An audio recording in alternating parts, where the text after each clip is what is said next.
The November air in Nashville carried that particular crispness that Daniel Harrison had always associated with change. At 28 years old, he had learned to read the seasons not just by temperature, but by the subtle shifts in light. The angle of the sun filtering through the bare branches of downtown's scattered trees, and the way sounds seemed sharper in the cold. He stood outside Vanderbilt University Medical Center, a paper coffee cup growing cold in his hands, staring at the red brick facade of the building. Inside, on the 7th floor, his mother Catherine was sleeping, or pretending to sleep, which she did more often lately when the pain became too much, and she didn't want him to see it etched across her face. Daniel took a slow breath, watching it fog in the morning air. The parking lot was filling up with the day shift, nurses in colorful scrubs, doctors with stethoscopes draped around their necks like badges of authority, visitors carrying flowers and balloons that seemed too cheerful for the weight they carried in their hearts. 3 months. That's what Dr. Peterson had said 2 weeks ago, his voice measured and clinical, as if delivering a weather forecast rather than a death sentence. Maybe 4, if we're fortunate. The cancer has spread to her liver and lungs. We can manage the pain, keep her comfortable, but Daniel hadn't needed him to finish. He understood the language of terminal illness now, had become fluent in it over the past 18 months since his mother's diagnosis. Stage 4, pancreatic cancer. Inoperable. Chemotherapy had bought them time, but it had also stolen his mother's vibrant auburn hair, her healthy weight, and the boundless energy that had defined Catherine Harrison for 56 years. He crushed the coffee cup and tossed it into a nearby trash can before heading inside. The hospital's automatic doors whooshed open, releasing a gust of heated air that smelled like antiseptic and cafeteria food. The lobby was bustling, people checking in at registration, volunteers directing visitors, a group of medical students huddled around a table with their laptops open. Daniel knew the route to the 7th floor by heart now. Right past the gift shop with its stuffed animals and get-well cards, left toward the elevators, up to oncology, where the walls were painted a soothing shade of blue that was supposed to inspire calm, but only reminded him of sadness. Lisa Bennett was at the nurse's station when he stepped off the elevator. She looked up from her computer screen and offered him a warm smile. Lisa had been his mother's primary nurse for the past 3 weeks, and in that short time, she had become something more than just a caregiver. She had become an ally, someone who understood without needing explanations. "Morning, Daniel," she said, her voice soft but carrying genuine warmth. She had a good night. Slept through until about 6, then had some breakfast. "Well, some oatmeal and half a banana." "That's something," Daniel replied, managing a smile. In Catherine's current condition, eating anything counted as a victory. Lisa stood, smoothing down her navy blue scrubs. She was in her early 40s, with kind brown eyes and dark hair pulled back in a practical ponytail. "She's been asking for you. Told me she has something important to discuss." She paused, her expression shifting to something more contemplative. "She seems determined about something today." Daniel felt a familiar tightness in his chest. His mother's determined moods had led to many memorable moments in his life. Her insistence that he learn piano at age 7, her unwavering support when he chose music over a business degree, her fierce advocacy when his father had left them when Daniel was just 12. But now, determination carried a different weight. It meant she was planning something, preparing something, trying to tie up loose ends in the limited time she had left. "Room 714, Lisa said, though Daniel already knew. "Take your time. I'll check on her in about an hour." The hallway stretched ahead, lined with identical doors bearing room numbers.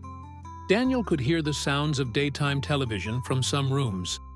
quiet conversations from others, the occasional beep of monitoring equipment. Room 714 was at the end of the corridor, by a window that looked out over the hospital's courtyard, where a few resilient trees still clung to their last golden leaves. He knocked softly before entering. "Hey, Mom." Catherine Harrison was sitting up in bed, propped against several pillows. The morning light from the window illuminated her face, highlighting how much she had changed. Her once full cheeks were hollow, her skin pale with a slight yellow tinge from the liver involvement. But her eyes, those sharp, bright hazel eyes, still held their spark. "Daniel, baby," she said, her voice raspy but warm. "Come sit with me." He pulled the visitor's chair close to her bed and took her hand. It felt so fragile, the bones prominent beneath papery skin, her wedding ring, which she still wore despite the divorce 20 years ago, loose on her finger. "Lisa says you had a good night," he said. "Lisa says a lot of things," Catherine replied with a slight smile.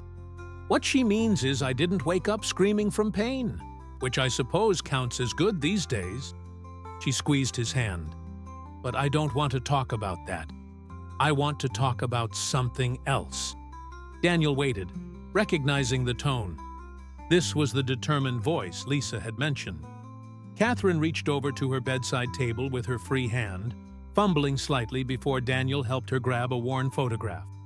She held it up, and he immediately recognized it. A picture from 1993, Catherine at a George Strait concert at the Ryman Auditorium. She was young, radiant, wearing her favorite denim jacket and a bright smile. Her best friend Angela Wilson stood beside her, both of them holding beer bottles and looking like they owned the world. "Remember this?" Catherine asked. "Of course," Daniel said. "You've told me that story 100 times. Your first George Strait concert. Best night of my life," she said softly, staring at the photograph. "Well, second best. First was when you were born." She looked up at him, and there was something in her expression that made his heart ache. He sang Amarillo by morning that night. Lord, Daniel, the way that man can sing. It was like every word meant something, you know? Like he understood every heartbreak, every hope, every dream that song held. Daniel nodded. He knew his mother's love for George Strait bordered on legendary among their family and friends. His music had been the soundtrack to Daniel's childhood, playing on the radio during long car rides, humming from the kitchen while Catherine cooked dinner, providing comfort during hard times. When his father left, Catherine had played George Strait's "I Cross My Heart" on repeat for weeks, finding solace in the irony. "I have a favor to ask," Catherine said, setting the photograph down on her lap. "A big one." "Anything, Mom. You know that." She took a shaky breath. "I want to hear George Strait sing Amarillo by Morning one more time. Not on a recording, not on YouTube, in person. I want to hear that song live before I—" She trailed off, but the unspoken words hung heavy in the air. Daniel felt his throat tighten.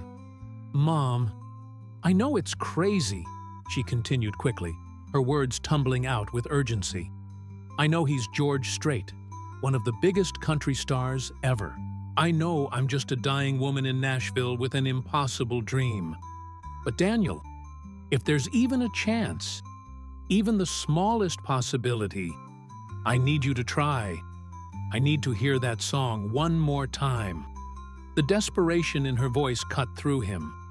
Daniel thought about the impossibility of what she was asking. George Strait didn't do small shows anymore.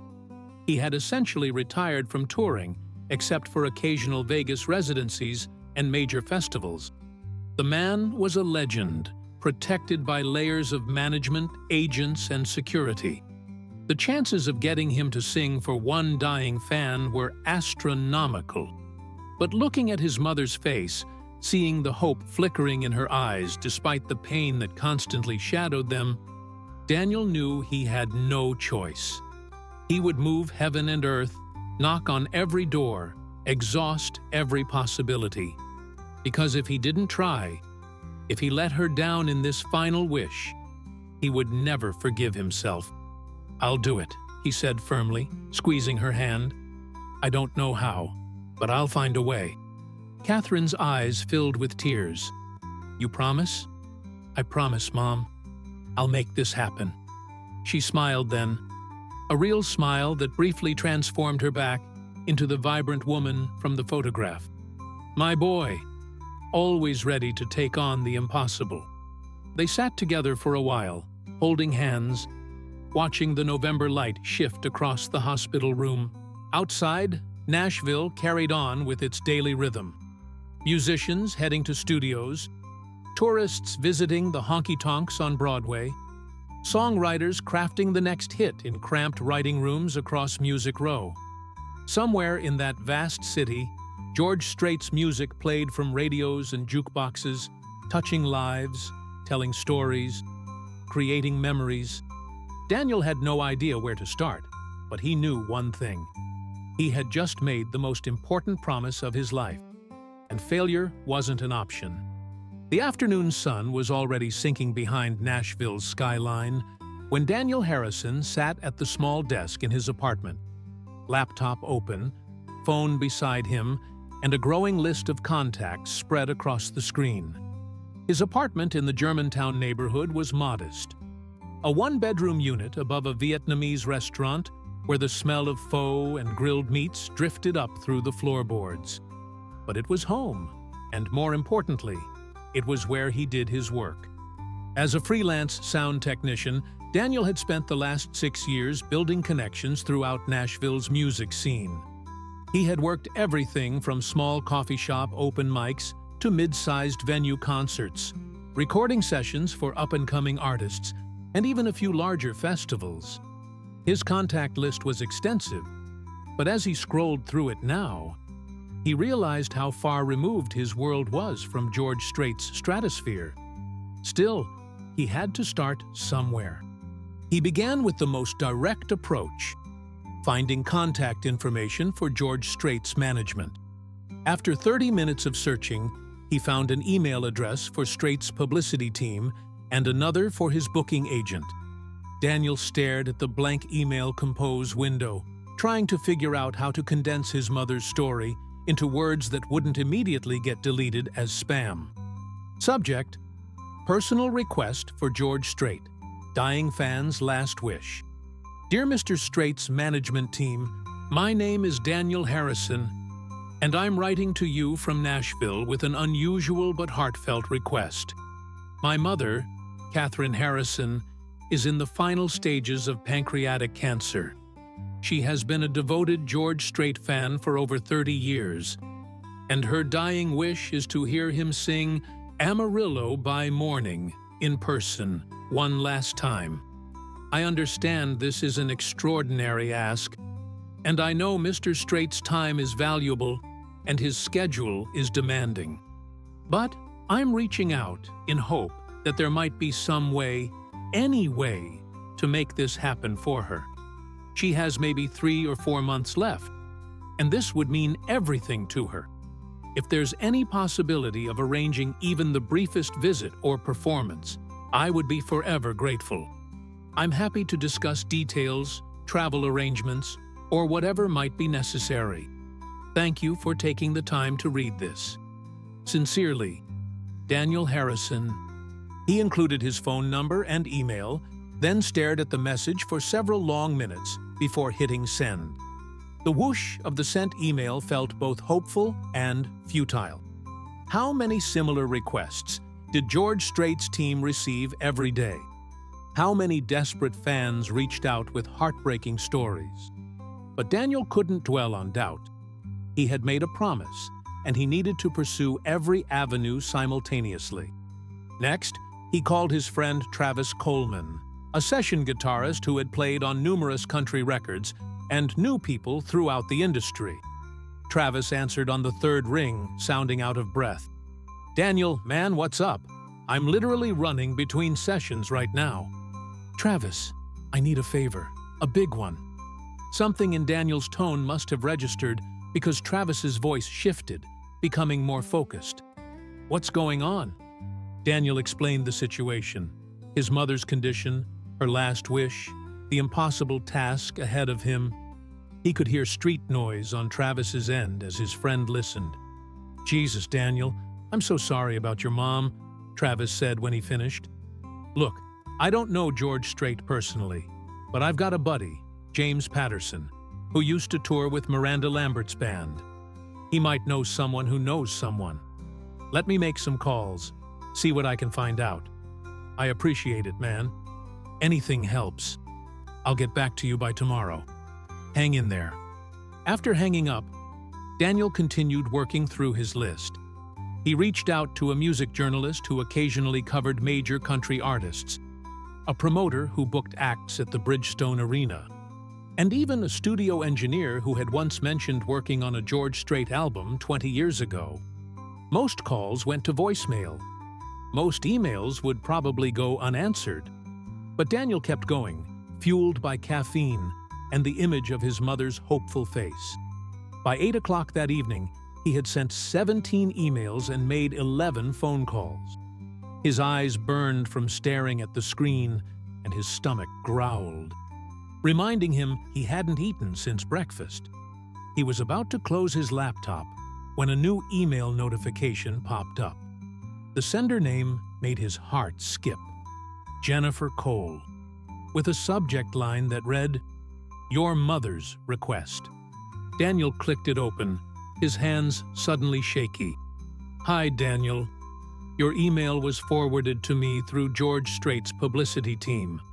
I'm a producer at Benchmark Sound here in Nashville, and I happen to coordinate several charity events and special appearances for various country artists. I want to be upfront with you. Arranging a personal appearance with George Strait is extremely difficult. He's selective about his commitments, and his schedule is managed very carefully.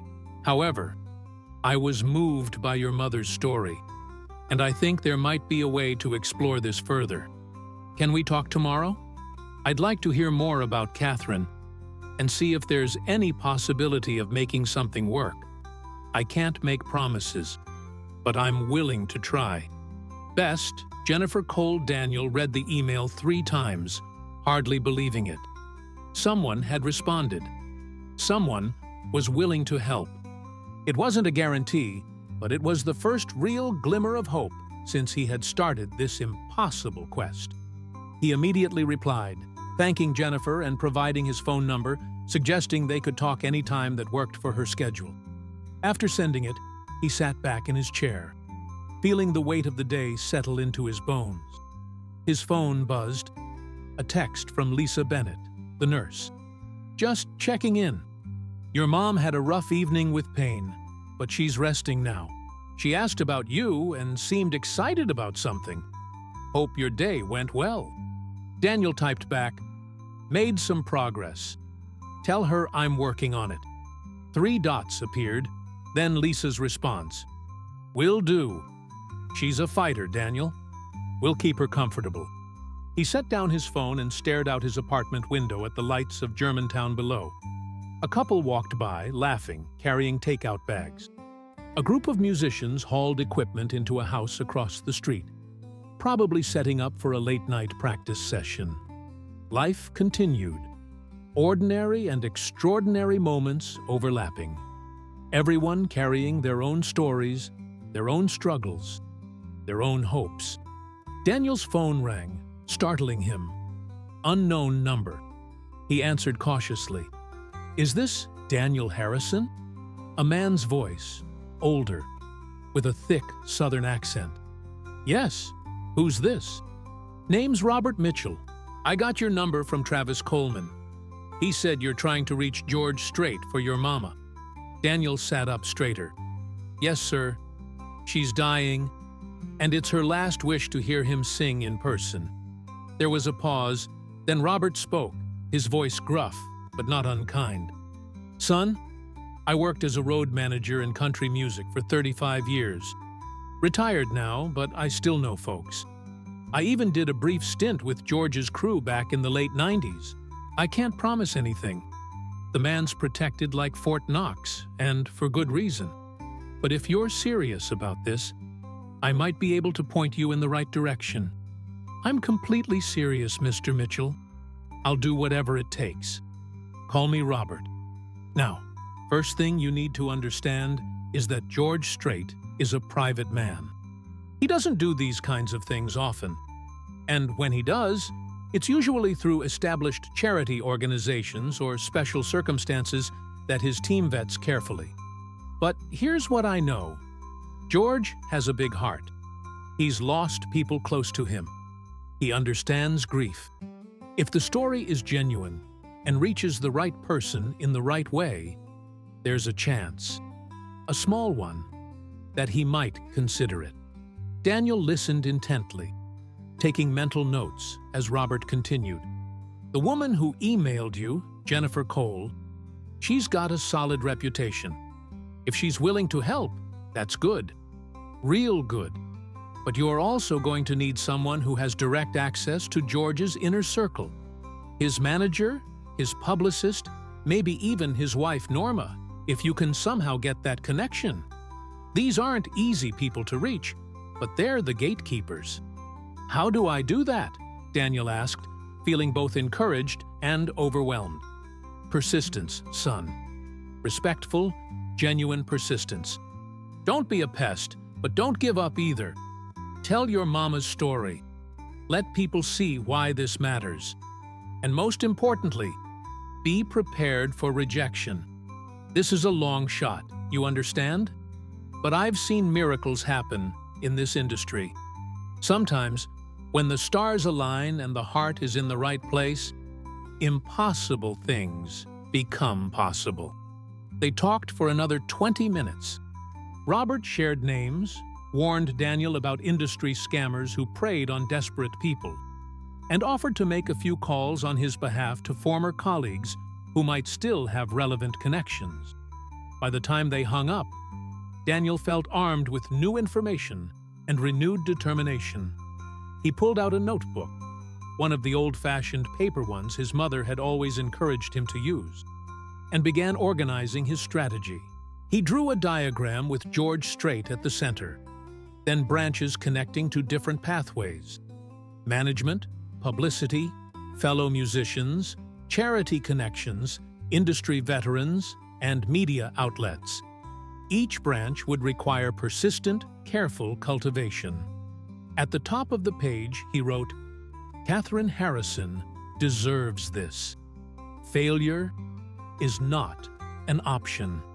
His phone buzzed again. Another email from Jennifer Cole. "I talked to a colleague who worked with George on a charity event last year. We're brainstorming. Talk tomorrow at 10 a.m.? I'll call you." Daniel replied immediately, "I'll be waiting. Thank you for caring about this." He closed his laptop and walked to his small kitchen, finally making himself a sandwich. As he ate, standing by the counter, he thought about his mother lying in that hospital bed, probably awake despite the late hour, pain medication keeping her in a twilight state between sleep and wakefulness. Was she thinking about that George Strait concert from 1993? Was she humming Amarillo by Morning in her mind, remembering the way the melody had filled the Ryman Auditorium, the way the crowd had swayed together, the way the music had made everything else fade away? Daniel pulled out his own phone and opened Spotify, searching for George Strait. He found Amarillo by Morning and hit play. The familiar opening notes filled his quiet apartment. Simple, honest, beautiful. George's voice came in, clear and strong, telling the story of a rodeo cowboy, of loss and resilience, of carrying on despite heartbreak. As Daniel listened, he understood why his mother loved this song so much.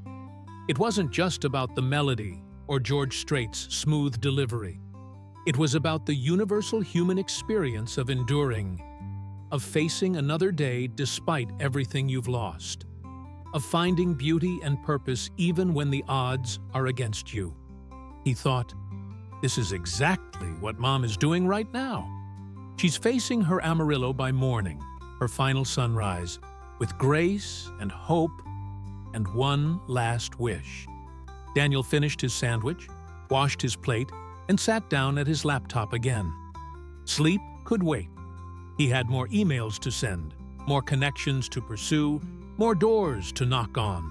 Somewhere out there, beyond all the barriers and gatekeepers and logistical impossibilities, George Strait existed as a real person who might understand the weight of this request. Daniel just had to find a way to reach him. Jennifer Cole's office at Benchmark Sound was located in a renovated brick building on Music Row, where the history of Nashville's recording industry seemed to seep through the walls. Daniel arrived 15 minutes early for their 10 a.m. phone call, sitting in his car outside just to ensure he had good reception and minimal background noise. When his phone finally rang at exactly 10 o'clock, he answered immediately. "Daniel, it's Jennifer." Her voice was warm and professional, carrying the distinctive blend of Southern charm and business efficiency that Daniel had learned to recognize in Nashville's music industry professionals. "Hi, Jennifer. Thank you so much for following up on this. Of course, I spent last night really thinking about your mother's story, and I want to help if we can. But I need to be completely honest with you about what we're up against here." Daniel steeled himself. "I'm listening." George Strait is one of the most respected and protected artists in country music. He's been in the industry for over 4 decades, and he's maintained that longevity partly by being very selective about appearances, especially private ones. His team receives dozens of requests like yours every week, from fans, from charities, from people with heartbreaking stories. They have to say no to almost all of them, not because they don't care, but because it's simply not feasible. "I understand," Daniel said quietly, "but I have to try." "I know. And here's the thing. I've been in this industry long enough to know that sometimes the right story told to the right person at the right time can open doors. What we need is a strategy that goes beyond just sending emails or making cold calls. We need to create a narrative that resonates, that cuts through all the noise." Jennifer explained her plan. She had contacted 3 people in her network who had varying degrees of connection to George Strait's circle. One was a publicist who had worked on several major country music events where George had performed. Another was a musician who had opened for George at a festival 2 years ago. The third was a charity coordinator who had successfully arranged similar wish fulfillment events with other major artists, though never with George specifically. "The charity angle is our strongest approach," Jennifer continued. "If we can position this as part of a larger narrative, maybe connecting with an organization that supports cancer patients or hospice care, we have a better chance of getting it on the radar of people who make decisions for George." "Whatever works," Daniel said. "I'm open to anything." "Good. I'm going to set up a meeting with a woman named Patricia Henderson. She runs a nonprofit called Music Heals Nashville, which provides musical experiences for terminal patients. If we can partner with them, it legitimizes the request and creates a framework that George's team might be more comfortable with." "That sounds promising." "It is. But Daniel, I need you to be prepared for this to take time. Time your mother might not have. I also need you to be prepared for the very real possibility that even with all our efforts, we might not succeed." "I know the odds," Daniel replied. "But I made her a promise, and I'm going to keep fighting for it until there's absolutely no hope left." Jennifer was quiet for a moment, then said, "You're a good son. Patricia can meet with us tomorrow afternoon. Can you make 2 p.m. at her office in East Nashville?" "I'll be there." After hanging up, Daniel sat in his car for a few minutes, processing the conversation. Progress was being made, but the timeline was agonizingly slow. He pulled out his phone and called Lisa Bennett at the hospital. "Hey, Daniel," she answered, her voice carrying the controlled chaos of a busy nursing shift. Your mom's having a good morning. She's awake and asking for you. I'm headed there now. How's her pain level? We adjusted her medications last night. She's more comfortable, but that also means she's sleeping more. We're trying to find the balance between managing pain and keeping her alert enough to enjoy time with family. The unspoken reality hung between them. Every adjustment toward comfort was also a step closer to the end. I understand. I'll be there in 20 minutes. When Daniel arrived at Catherine's room, he found her sitting up, her lunch tray mostly untouched, but a cup of ginger ale half finished. She looked pale, but more alert than she had been in recent days. "There's my boy," she said, her voice weak but warm. "Tell me good news." Daniel pulled the chair close and took her hand. "I've got people helping, Mom. A producer named Jennifer Cole is coordinating efforts, and I'm meeting with a woman from a nonprofit tomorrow that arranges musical experiences for hospice patients. We're making real progress." Catherine's eyes brightened. "You really think it could happen?" "I'm doing everything I can to make it happen," Daniel said carefully, not wanting to promise what he couldn't deliver, but also not wanting to diminish her hope. She squeezed his hand with surprising strength. "When I was your age, I thought I had all the time in the world. I was going to see George Strait in concert every year, going to collect all his albums, going to—" She trailed off, looking out the window. "Funny how we always think there's more time." "Don't talk like that, Mom." "Why not? It's the truth." She turned back to him, her expression fierce despite her frail appearance. "Daniel, I need you to promise me something else. If this doesn't work out, if you can't get to George Strait, I need you to know that the trying is enough. The fact that you're fighting for me, that you care this much, that means more than any song ever could." Daniel felt his throat tighten. "It's going to work out. I'm going to make this happen. Maybe. But if you can't, I don't want you carrying guilt about it. You hear me? This is a crazy dream, and the fact that you're taking it seriously is already more than I deserve. You deserve everything, Mom." They sat together, hands clasped, the beeping of monitors providing a rhythmic backdrop to their silence. Through the window, Daniel could see downtown Nashville's skyline, the distinctive shape of the AT&T building. Locals called it the Batman Building, rising against gray November clouds. His phone buzzed, a text from Robert Mitchell. "Got a lead. A friend of mine knows George's tour manager. Sent him your story. No guarantees, but at least it's on his radar now." Daniel showed his mother the text. Her face lit up with cautious hope. "See?" she said. "It's happening. Things are moving." That night, back at his apartment, Daniel received a call from Travis Coleman. "Dude, you've got people talking," Travis said, excitement evident in his voice. "I mentioned your situation to a few folks at a session today, and word is spreading. Everyone in Nashville's got George Strait stories. He's like royalty around here, and people want to help." "Really?" "Yeah, man. There's this bassist, Connor Williams, who says his uncle used to write songs with George back in the 80s. He's trying to dig up contact info. And this session singer, Hannah Brooks, she knows someone at MCA Records who might have connections to George's business manager." Daniel felt a surge of gratitude mixed with anxiety. More leads meant more possibilities, but it also meant more potential disappointments. Still, each connection was a thread that might lead somewhere. "Travis, I can't thank you enough. Don't thank me yet. Just keep pushing forward. Oh, and Daniel, document everything. This story, the journey you're on, it's powerful. Whatever happens with your mom, this is something people need to hear about." After hanging up, Daniel opened a new document on his laptop and began writing. He detailed every step of the process, every phone call, every email, every moment of hope and frustration. Travis was right. This was a story worth telling. But more importantly, it was a record he wanted to keep for himself.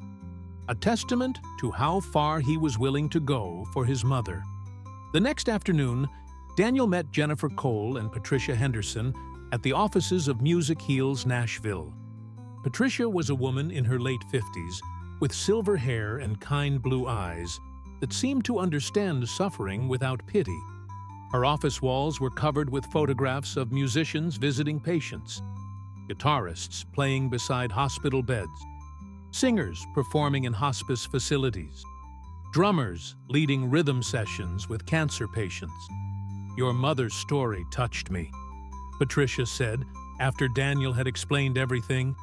"We've arranged hundreds of musical experiences for terminal patients, but I'll be honest, we've never successfully coordinated anything with George Strait. His team is understandably protective." "But you think it's possible?" Daniel asked. "I think everything is possible with the right approach and a bit of grace from the universe," Patricia replied. "What I can offer is legitimacy. Music Heals Nashville has relationships with several major artists and their management teams. We can make an official request on behalf of Catherine, frame it as a charitable act, and provide structure for whatever might be arranged. That removes some of the burden from George's team and makes it easier for them to say yes." Jennifer added, "I've already drafted a proposal that we can send through Patricia's nonprofit channels. It reaches different people than your original email would have." "How long will this take?"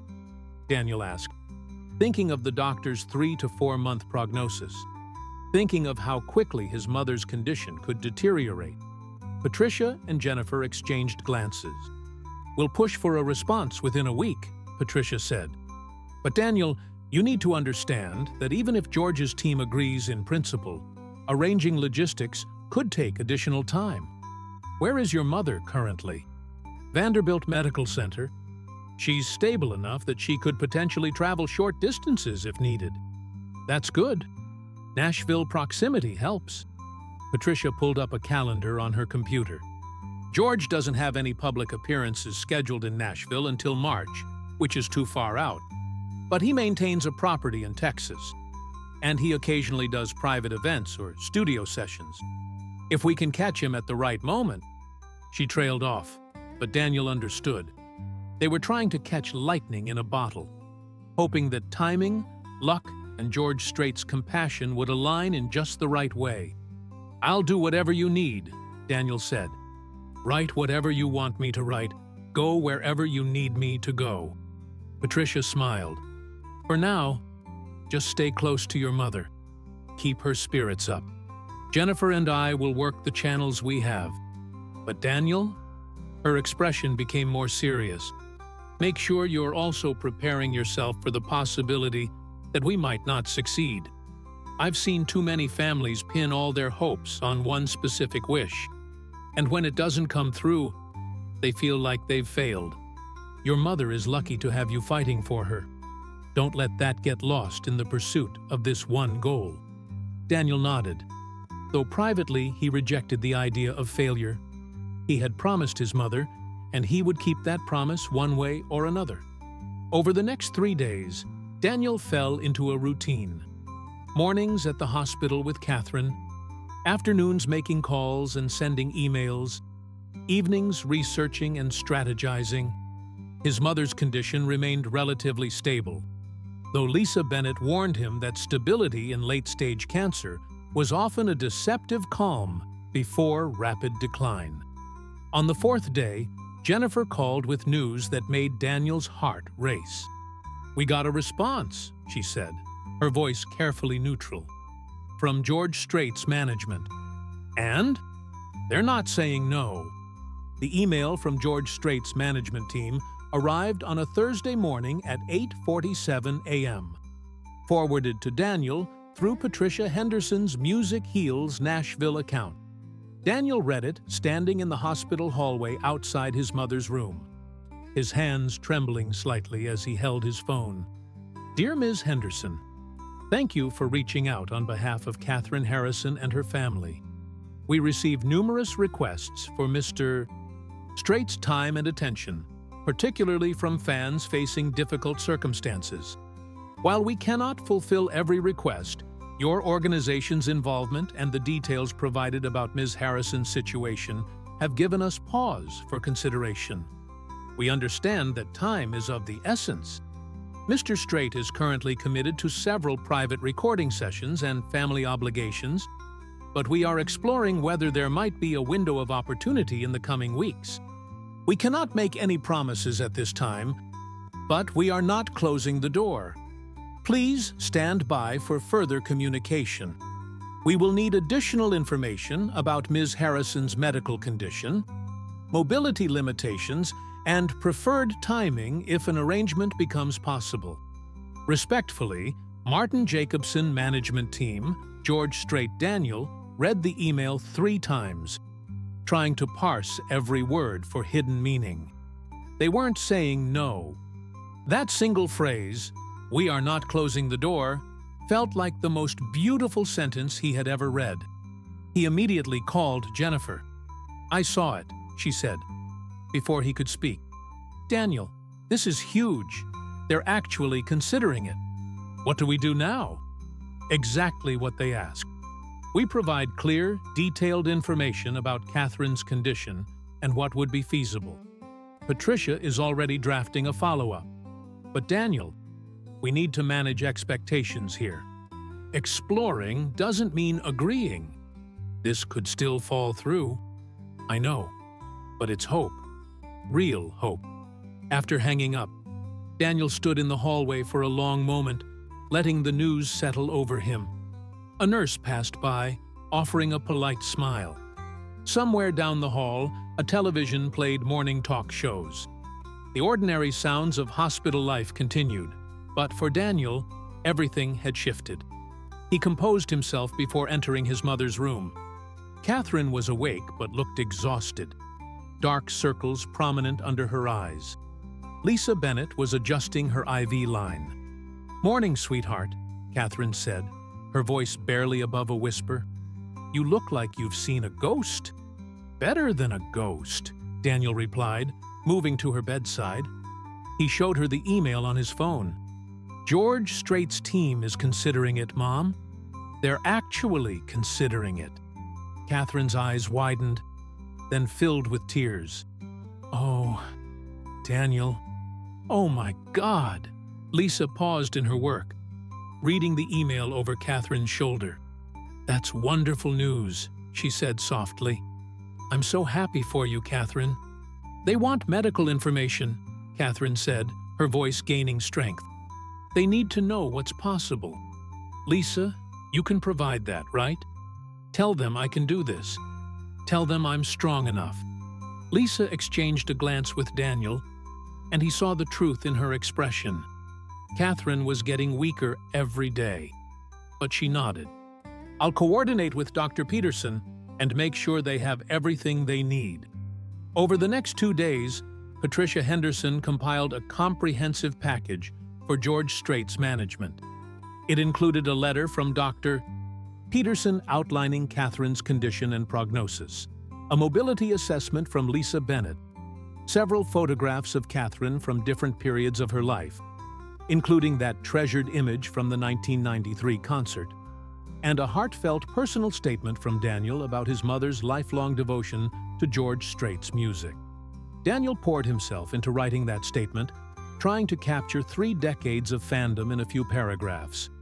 He wrote about how his mother had played George Strait albums during his childhood, how she had taught him that good music told honest stories about real life, how Amarillo by Morning had been her anthem during difficult times. He wrote about her cancer diagnosis, about watching her face light up whenever George's voice came on the radio in her hospital room, about the fierce determination she maintained even as her body failed. "This song represents her fighting spirit," Daniel wrote. "It's about carrying on when you've lost everything, about facing another sunrise with courage. That's who my mother is. That's why this matters." Jennifer edited the package, ensuring it struck the right balance between emotional appeal and professional presentation. Patricia added her organization's credentials and references from previous successful artist collaborations. Together, they sent it back to Martin Jacobson with a respectful but urgent request for a response. Then, they waited. The waiting was excruciating. Daniel continued his vigil at the hospital, but now every phone notification made his heart jump. He found himself checking email compulsively, refreshing his inbox dozens of times per hour. Catherine noticed his anxiety and tried to calm him.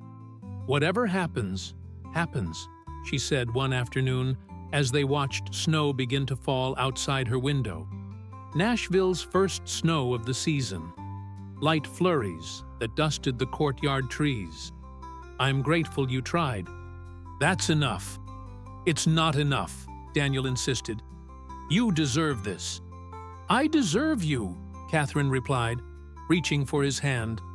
"I deserve knowing that my son loves me enough to fight the world for me. That's worth more than any concert." But even as she spoke those words, Daniel could see the hope flickering in her eyes. She wanted this. She needed this. And he was going to make it happen. On Monday afternoon, nearly a week after sending the comprehensive package, Daniel received a call from an unknown Texas number. He answered immediately. "Is this Daniel Harrison?" A man's voice, professional but warm. "Yes, who's calling?" "My name is Brian Foster. I'm George Strait's tour manager. Martin Jacobson asked me to reach out to you directly about your mother's request." Daniel's breath caught. "Thank you for calling. Listen, I want to be straight with you. What you're asking for is complicated. George maintains a very private life, and we're protective of that for good reasons. But I also know that George has a big heart. And your mother's story has resonated with several people on our team." "Is there a chance?" Daniel asked, hardly daring to hope. "There might be. George has a recording session scheduled at Sound Emporium Studios here in Nashville on December 12th. It's not a performance per se. He's laying down some tracks for a potential new project. But he'll be singing. If your mother could come to the studio, there's a possibility George might be willing to meet with her afterward and perhaps sing a song or two in a more private setting." December 12th. Daniel calculated quickly. That was 11 days away. Could his mother hold on? Could her health remain stable enough to make the trip? "That could work," Daniel said carefully. "What would we need to do to arrange it? First, I need absolute assurance that this remains completely confidential. No media, no social media posts, no recordings. This would be a private, personal gesture from George to your mother. If word gets out beforehand, or if anyone tries to exploit this, it's off immediately. Understood?" "Completely. This is about my mother. Nothing else." "Good. Second, I need clearance from her medical team that she can safely make the trip. The studio has accessibility accommodations, but we need to know what her limitations are. Third, it'll be a small group only. You, your mother, maybe one medical professional if needed. This isn't a public event." "We can do all of that," Daniel said, his mind already racing through logistics. "Okay. I'm going to send you an official email through Patricia Henderson's organization with all the details. If everything checks out and your mother's health cooperates, we'll make this happen." "But Daniel, there are no guarantees until the moment it actually occurs. George's schedule can change.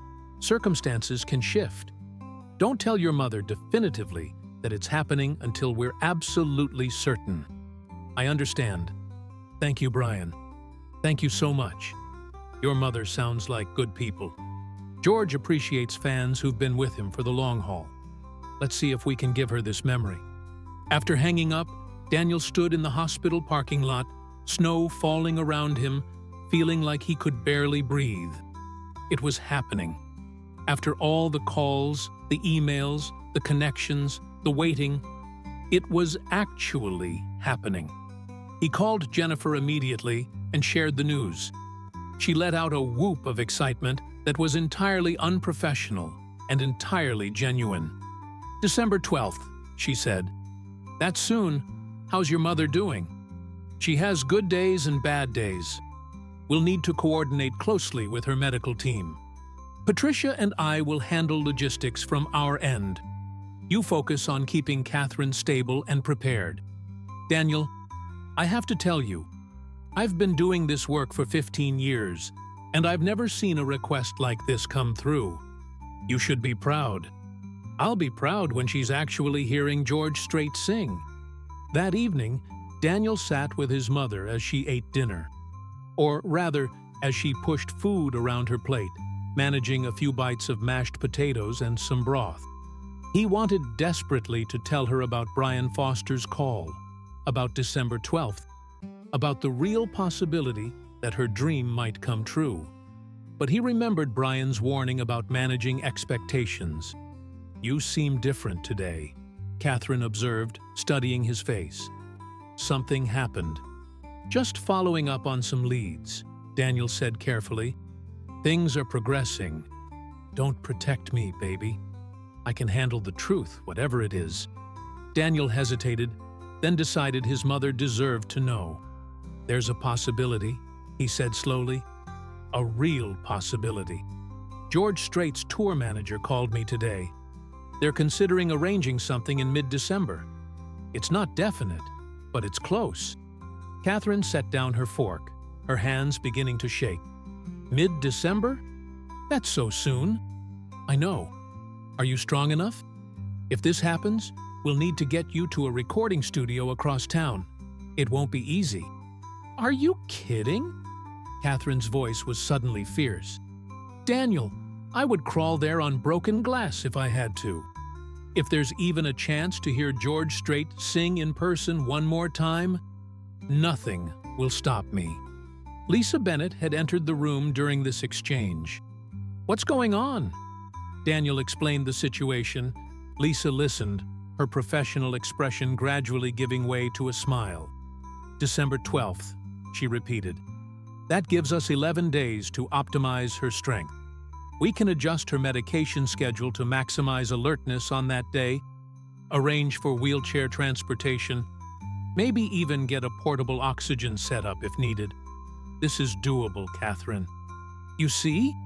Catherine said to Daniel, tears streaming down her face. "It's meant to be." "Mom, we can't be certain." "I'm certain," Catherine interrupted. "I've been fighting this cancer for 18 months. I've endured surgeries and chemotherapy, and every indignity that comes with dying. If I can do all that, I can make it 11 more days. I will make it 11 more days." Daniel saw the determination in her eyes, the same determination that had carried her through single motherhood, through financial struggles, through every challenge life had thrown at her. If willpower alone could make this happen, his mother had it in abundance. "Okay," he said, squeezing her hand. "Then we plan for December 12th. But we also prepare for things to change. Deal?" "Deal." As Daniel left the hospital that night, snowfall had intensified, coating Nashville in a thin white blanket. The city looked transformed, softer somehow, full of quiet possibility. He drove home through the empty streets, his mind spinning with everything that needed to happen in the next 11 days. His phone buzzed with an email from Brian Foster, formal and detailed, outlining exactly what would need to occur for December 12th to work. Daniel read it at a red light, feeling the weight of responsibility settle over him. So much could still go wrong. Catherine's health could deteriorate. George Strait's schedule could change. Any number of unforeseen obstacles could arise. But for the first time since making his promise to his mother, Daniel allowed himself to believe that maybe, just maybe, this impossible dream was about to become reality. December 12th arrived with a cold, clear morning that painted Nashville in shades of winter blue and gold. Daniel had barely slept the night before. lying awake in his apartment going through every possible scenario, every potential problem that might derail the day. By 5 a.m., he gave up on sleep entirely and headed to the hospital. Lisa Bennett was already there, having volunteered to work an early shift specifically to help prepare Catherine for the day ahead. When Daniel arrived at room 714, he found his mother awake and alert, looking better than she had in weeks. Whether through sheer force of will or a merciful reprieve from the cancer's relentless progression, he couldn't say. "Today's the day," Catherine said simply, her voice stronger than usual. "I can feel it."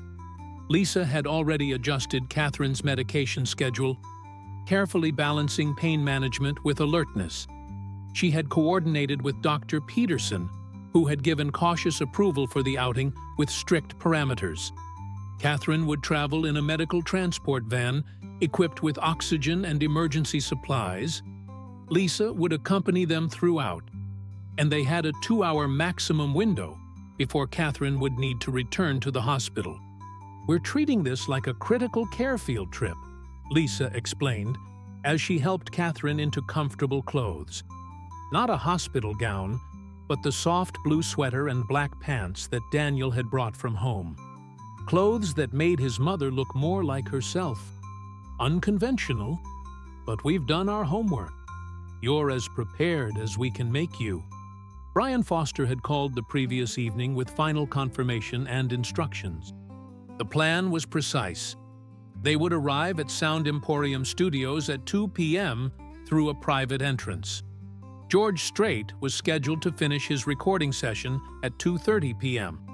A small lounge area had been prepared where Catherine could rest comfortably. If everything went according to plan, George would meet with her privately after his session concluded. "And if he can't make it for some reason?" Daniel had asked. "Then we'll have tried our best," Brian had replied. "But between you and me, George knows about this. He's committed to being there." At 1:15 p.m., the medical transport van arrived at Vanderbilt. The driver, a kind man named Marcus, helped transfer Catherine from her wheelchair into the van's specialized seating system. She was connected to portable oxygen, bundled in warm blankets, looking fragile but determined. Jennifer Cole and Patricia Henderson met them at the hospital entrance. Jennifer held a folder containing all the documentation they might need, while Patricia carried a small gift bag. "This is from Music Heals Nashville," Patricia said, handing the bag to Catherine. "A token of appreciation for letting us be part of this journey." Inside was a soft blanket embroidered with musical notes and a card signed by the entire organization's staff. Catherine clutched it to her chest, tears welling up. "You people," she whispered. "You wonderful people. Thank you." The drive across Nashville took 25 minutes, navigating through midday traffic on streets decorated for the approaching holidays. Daniel sat beside his mother, holding her hand, watching her face as she looked out the window at the passing city.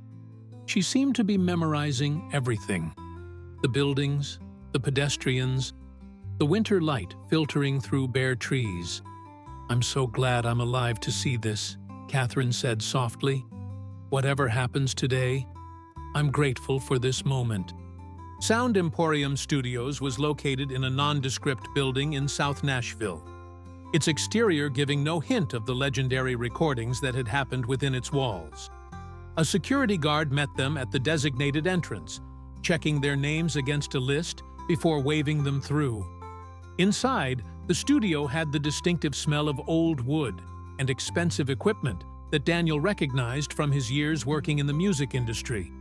Brian Foster appeared almost immediately, a tall man in his 50s with gray hair and an efficient but warm demeanor.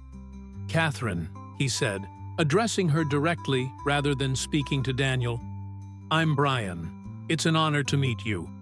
George is still recording, but we have a comfortable space set up for you. Can I show you the way?" They followed Brian through carpeted hallways lined with gold records and photographs of country music legends who had recorded there. He led them to a private lounge with comfortable leather furniture, soft lighting, and, Daniel noticed with appreciation, a wheelchair-accessible bathroom and medical equipment stand where Lisa could monitor Catherine's vitals. "The studio's just down the hall," Brian explained. "George should be finished in about 30 minutes. How are you feeling, Catherine?" "Like I might be dreaming," Catherine replied, her voice trembling slightly. Brian smiled. "I assure you, you're not. George wanted me to tell you that he's looking forward to meeting you." He glanced at Lisa. "Do you need anything medically?" "We're good for now," Lisa said, checking Catherine's oxygen levels on a portable monitor. "But I'll let you know if that changes." Brian nodded and left them alone. Daniel sat beside his mother, watching the clock on the wall tick away the minutes. Jennifer and Patricia had positioned themselves discreetly in the corner, ready to help if needed, but staying out of the way. The room was quiet except for the soft hum of equipment and Catherine's steady breathing through the oxygen cannula. "Daniel," Catherine said suddenly, "come here." He leaned closer. She reached up with a shaky hand to touch his face. "Whatever happens in the next hour," she said, "I want you to know that you've given me the greatest gift of my life. Not just today, your whole life. Being your mother has been my proudest accomplishment. Don't you ever forget that." "Mom," "Let me finish. I'm dying, and we both know it. But I'm not sad right now. I'm not scared. I'm excited. I'm about to meet George Strait and hear him sing. How many people get to have their biggest dream come true at the end? You did this for me. You made the impossible possible." Daniel felt tears burning his eyes, but held them back. "I love you, Mom." "I love you too, baby. So much." At 2:35 p.m., the door opened and Brian Foster appeared. "Catherine, are you ready?" "More than ready," she said. Lisa helped transfer Catherine to a wheelchair, ensuring her oxygen was secure and her blanket was properly arranged. They followed Brian down the hallway, passing closed studio doors where Daniel could hear the muffled sounds of music being created. His heart was pounding so hard, he was sure everyone could hear it. Brian stopped at a door marked Studio B and turned to address them. George asked for a few minutes alone with Catherine first, if that's okay. "Daniel, you can join them shortly. Everyone else can watch through the observation window." Catherine looked at Daniel, her eyes wide with anticipation and slight fear. He squeezed her hand. "You've got this, Mom. Enjoy every second."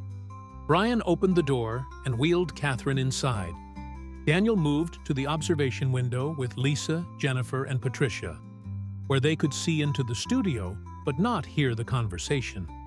Through the soundproof glass, Daniel watched as George Strait stood up from a chair near the mixing board. He was wearing jeans, a button-down shirt, and his signature cowboy hat. Even from a distance, there was something unmistakably genuine about him. No pretense, no celebrity artifice. Just a man in his early 70s who had spent decades earning his place as a country music legend. George walked toward Catherine's wheelchair, and Daniel saw his mother's hand fly to her mouth. George knelt down beside her chair. Actually, knelt, bringing himself to her eye level, and took her hand in both of his. They spoke for a moment, and Daniel watched his mother's shoulders shake with emotion. George said something that made her laugh through her tears, and then he stood, keeping hold of her hand, and began speaking more animatedly. "I can't hear anything," Daniel said, frustrated. "What are they saying?" "Maybe that's the point," Lisa replied softly. "This is their moment." Inside the studio, George gestured to someone Daniel couldn't see, and suddenly another person appeared, a studio musician with an acoustic guitar. George took the guitar, settled into a chair facing Catherine, and adjusted his hat. Even through the window, Daniel could see his mother's face transform with joy and disbelief. Then George Strait began to play. Daniel recognized the opening chords immediately. Amarillo by Morning. Or the song his mother had loved for over 30 years. The song that had carried her through heartbreak and hardship. The song that represented everything she valued about resilience and hope. George's fingers moved across the strings with practiced ease, and though Daniel couldn't hear the sound, he could see the concentration on George's face, the way he looked directly at Catherine as he sang. This wasn't a performance for an arena full of thousands. This was one man singing to one woman who needed to hear these particular words at this particular moment. Catherine was crying openly now, tears streaming down her face, but she was also smiling. The most radiant smile Daniel had seen on her face in months. Her hands clutched the blanket Patricia had given her, and she was completely still, absorbing every note, every word, every second of this gift she was receiving. The song seemed to last forever, and no time at all. George sang the verses with that distinctive clear tone that had made him famous, his voice still strong and true despite his age. When he reached the chorus, Amarillo by Morning, up from San Antone, everything that I got is just what I got on. Catherine mouthed the words along with him, knowing every syllable by heart. Jennifer had tears running down her face. Patricia was recording the moment with a small camera. Not the performance itself, but Catherine's reaction to it, documenting this moment for the organization's private records. Lisa stood with her hand over her heart, her professional composure cracked by the sheer beauty of what they were witnessing. When the song ended, George set the guitar aside and spoke to Catherine again. She was nodding, wiping her tears, trying to compose herself. Then, to Daniel's surprise, George reached into his pocket and pulled out what looked like a small CD case. He handed it to Catherine, said something else, and she clutched it to her chest like it was the most precious thing in the world. Brian appeared at the observation window door. "Daniel, George would like you to come in now." Daniel's legs felt weak as he followed Brian into the studio. The moment he entered, the weight of what was happening hit him fully. This was real. George Strait was standing in this room. His mother's dream had actually come true. "You must be Daniel," George said, extending his hand. His handshake was firm, his eyes kind. "Your mama's been telling me about you. Says you moved heaven and earth to make this happen." "I just made some phone calls," Daniel managed to say, his voice unsteady. "You're the one who showed up." "Well, sometimes the calls that matter most are the hardest ones to make." George glanced at Catherine, who was still crying softly. "Your mama here has been a fan since 1985, she tells me. 40 years of loyalty deserves recognition." 39, Catherine corrected with a watery laugh. "But who's counting?" George chuckled. 39 years then. That's longer than some marriages last." He gestured to the CD case in Catherine's hands. "I recorded a private version of Amarillo by Morning for you today. Just you. Nobody else has this recording, and nobody else will. It's yours." Catherine's hands trembled as she held the case. "George, I don't know what to say." "You don't have to say anything. Music is supposed to mean something, supposed to connect with people's lives. When Brian told me your story, how this song has carried you through hard times, I knew I needed to be here." He pulled a chair close to Catherine's wheelchair and sat down, speaking more quietly. "I lost my daughter Jennifer in a car accident back in 2006. She was only 13. So I understand something about facing days you don't think you can get through. Music helped me then. If my music has helped you, well, that's the whole point of doing this." Daniel saw his mother reach out and squeeze George's hand. "I'm so sorry about Jennifer, and thank you for understanding, for being here." for making an old woman's dream come true." "You're not old," George said with a gentle smile. "You're just well-seasoned, like good whiskey." They talked for another 10 minutes, about Catherine's favorite concerts, about how she'd played George's albums for Daniel when he was growing up, about the first time she'd heard "Amarillo by Morning" on the radio in 1983, and how it had immediately become her anthem. George listened with genuine interest, asking questions, sharing his own memories of recording that song in a small studio in Nashville more than 40 years ago. Funny how songs take on lives of their own, George reflected. When we recorded that, I had no idea it would resonate with people the way it has. But that's the mystery of music. You put something out into the world, and it finds the people who need to hear it. "I needed to hear it," Catherine said softly. "More than I can explain." Eventually, Lisa appeared in the doorway, making subtle gestures that indicated they were approaching their time limit. Catherine's energy was visibly flagging, her face pale despite the joy in her eyes. George noticed immediately. "You're getting tired," he said, standing up. "I don't want to wear you out." "I could listen to you all day," Catherine protested, but her voice was weak. "Tell you what," George said. "Before you go, how about one more song? What would you like to hear?" Catherine's eyes widened. Could you sing 'I Cross My Heart'? That was my wedding song, even though the marriage didn't last. But the song still means something to me. I'd be honored." George picked up the acoustic guitar again and settled into his chair. This time, Daniel stood beside his mother's wheelchair, his hand on her shoulder, as George began to play. The opening notes of "I Cross My Heart" filled the studio, that beautiful, romantic melody that had soundtracked countless weddings and anniversaries. George's voice was tender as he sang about promises and commitment, about love that endures through time. Daniel felt his mother's hand reach up to cover his, squeezing tight.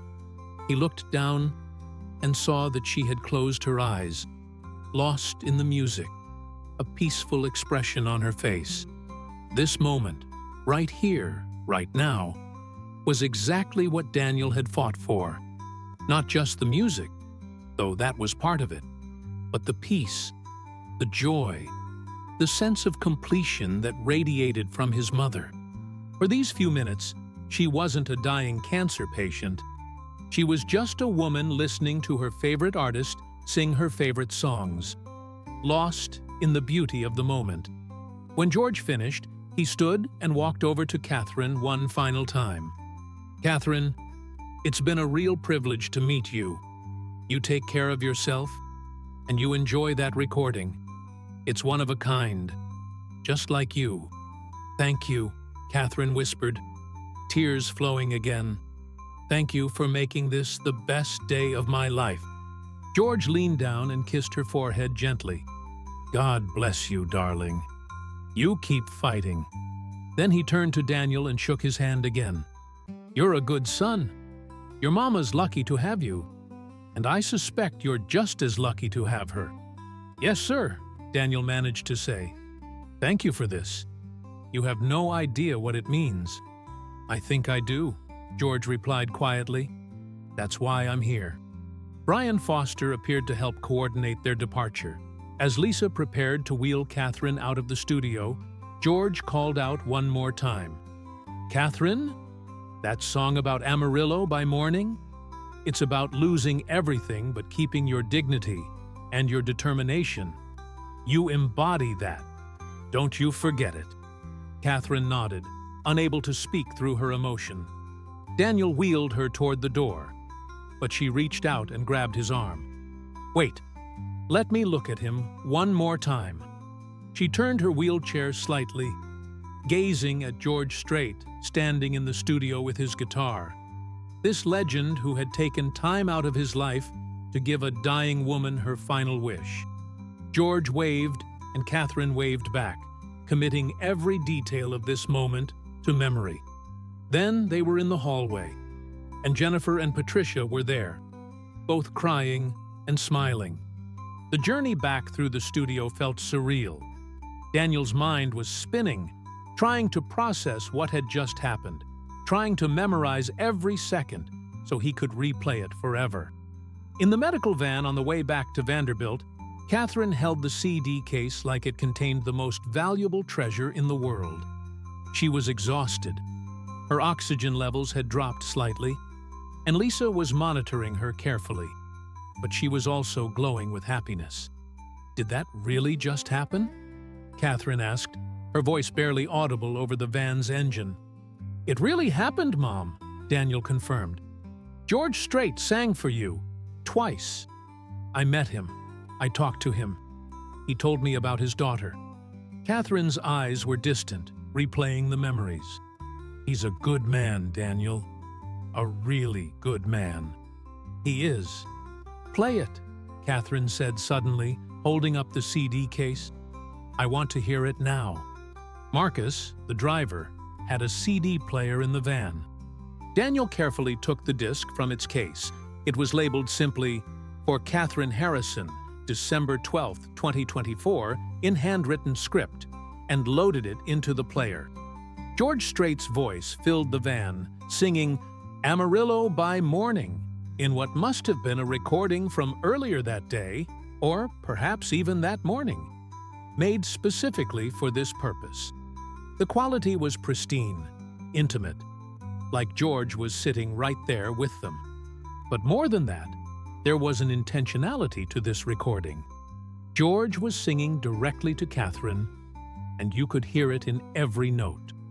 Catherine closed her eyes and listened, a smile playing at her lips. Jennifer and Patricia were quiet, respecting the sanctity of the moment. Lisa adjusted Catherine's oxygen and held her hand, her professional mask fully dropped. Just one human being bearing witness to another's profound joy. When the song ended, Catherine opened her eyes. "Again," she whispered. "Play it again."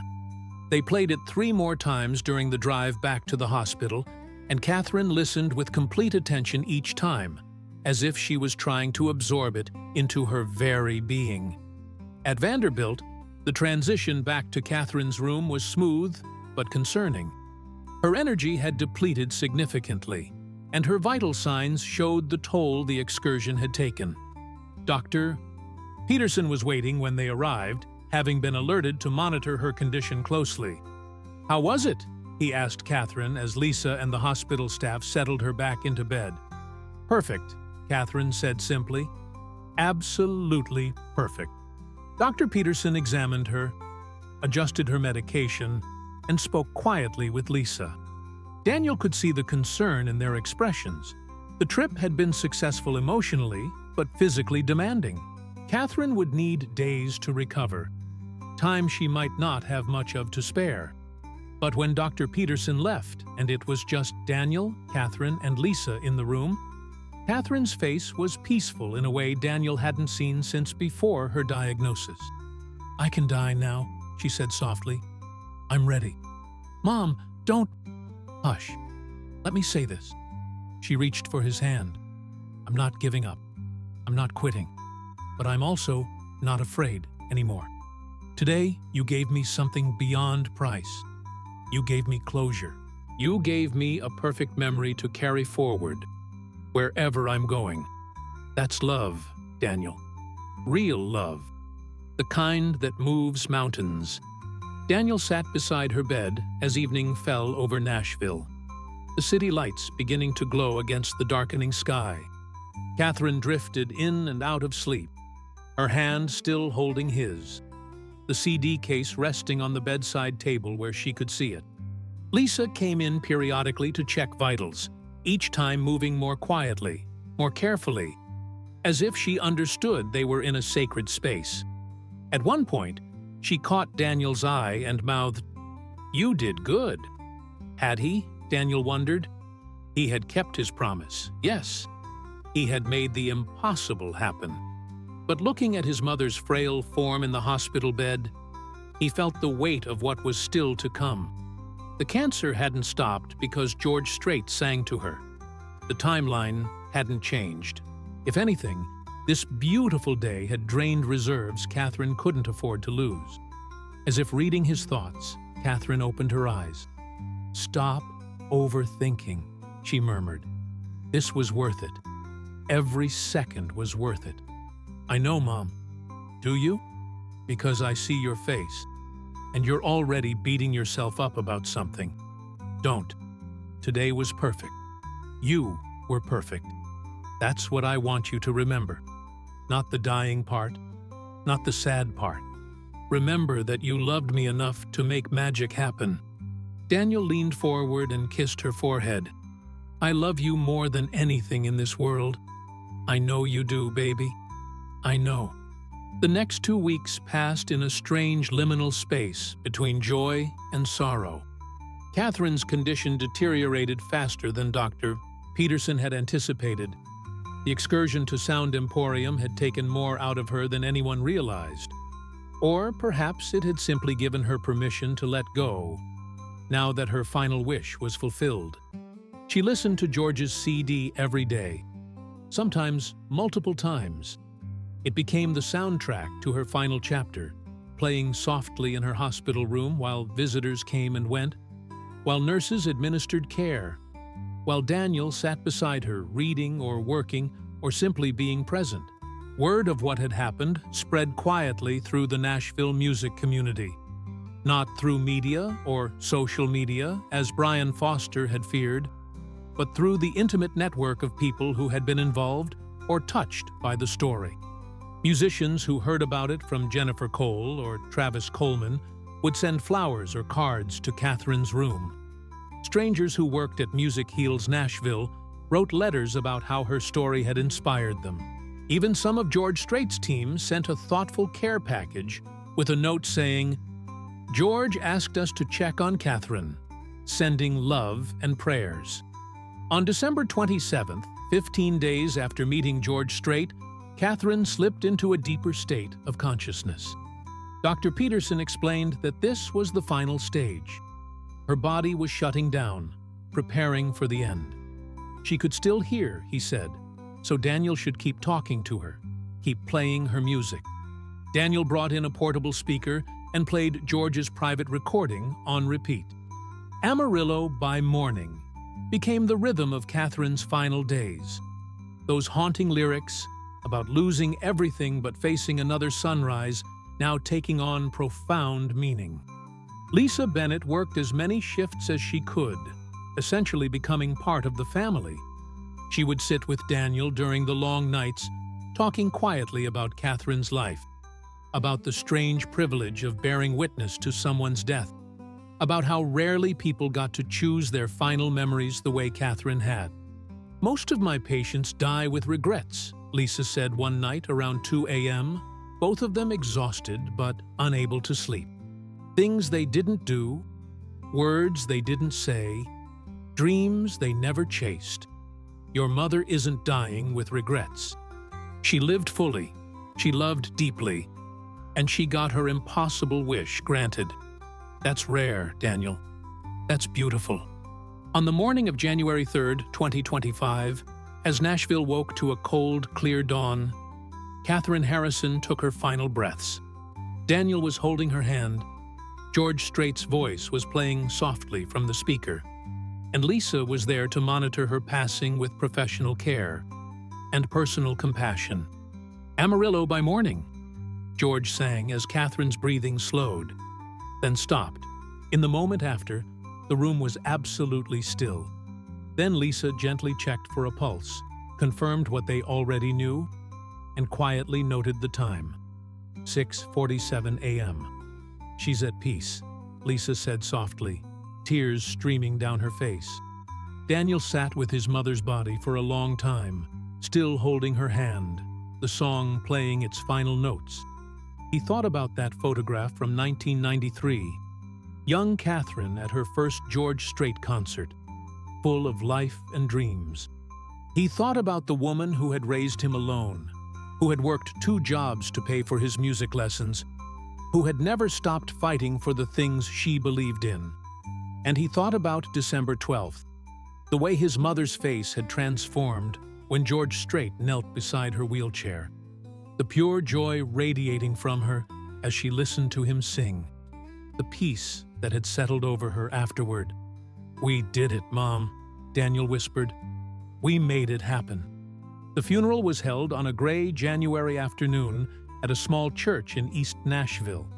The service was modest, but well attended.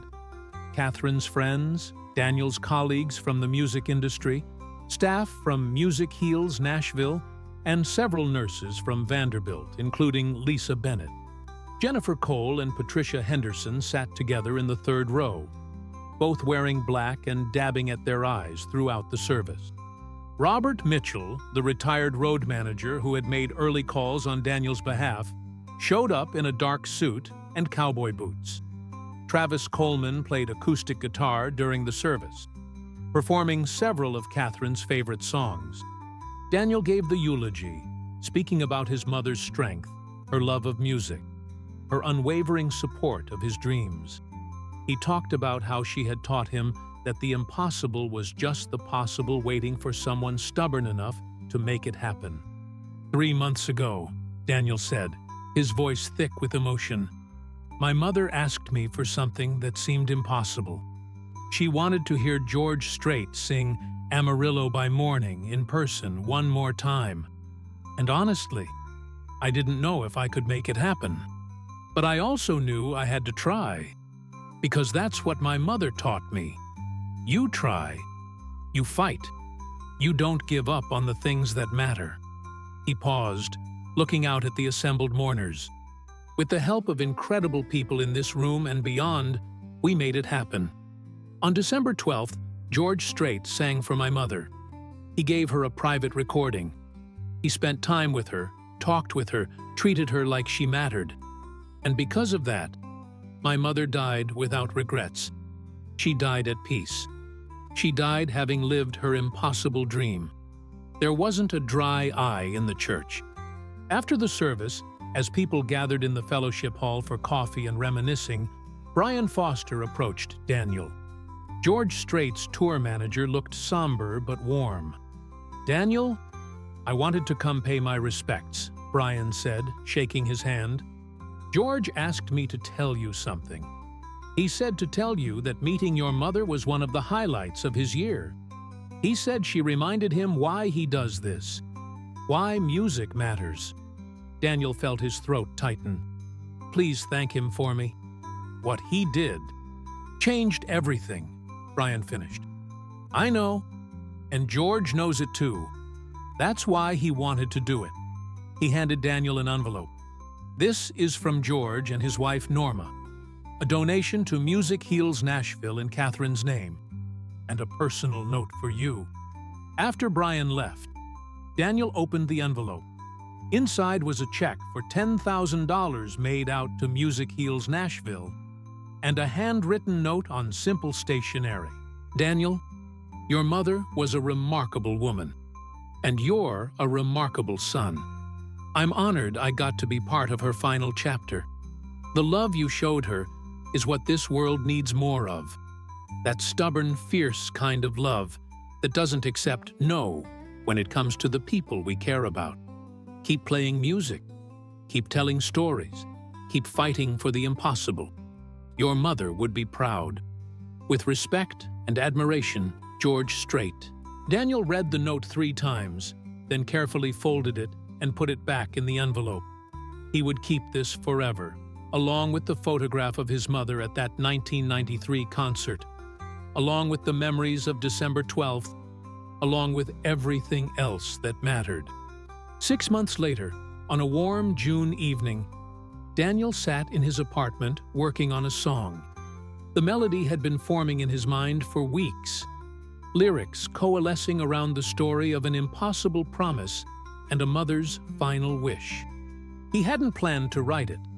It had simply emerged, needing to be told. The song wasn't about sadness, though grief was part of it. It was about love expressed through action, about community coming together to make magic happen, about a country music legend who understood that true greatness meant showing up for people who needed you, and about a dying woman who got to experience her dream before taking her final breath. Daniel's phone buzzed. A text from Lisa Bennett.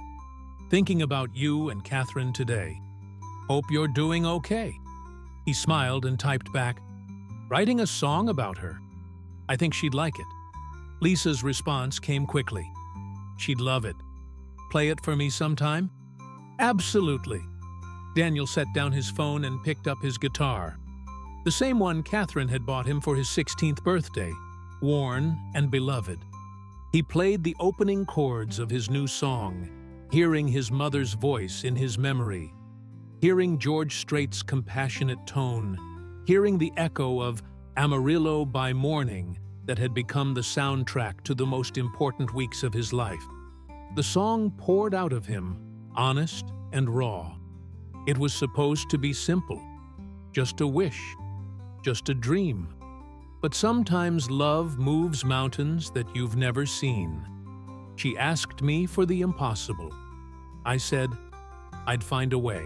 And on a cold December morning, magic came to stay. As Daniel sang, he imagined his mother listening from wherever she was now, smiling that radiant smile from the photograph, proud of her son who had learned her most important lesson, that the impossible is just the possible waiting for someone brave enough to believe. Outside his window, Nashville carried on. Musicians creating, dreamers dreaming, people telling stories through song. And somewhere in that vast tapestry of human experience, Catherine Harrison's story lived on. A testament to love, determination, and the extraordinary power of music to heal, connect, and transform ordinary moments into something memorable and eternal. It was supposed to be a simple song, but George Strait and love and the stubborn refusal to accept no had turned it into something far more beautiful, a moment that would echo through Daniel's life forever, reminding him that when you fight for the people you love, when you refuse to give up on their dreams, sometimes the universe conspires to help you make miracles happen. And that was worth everything.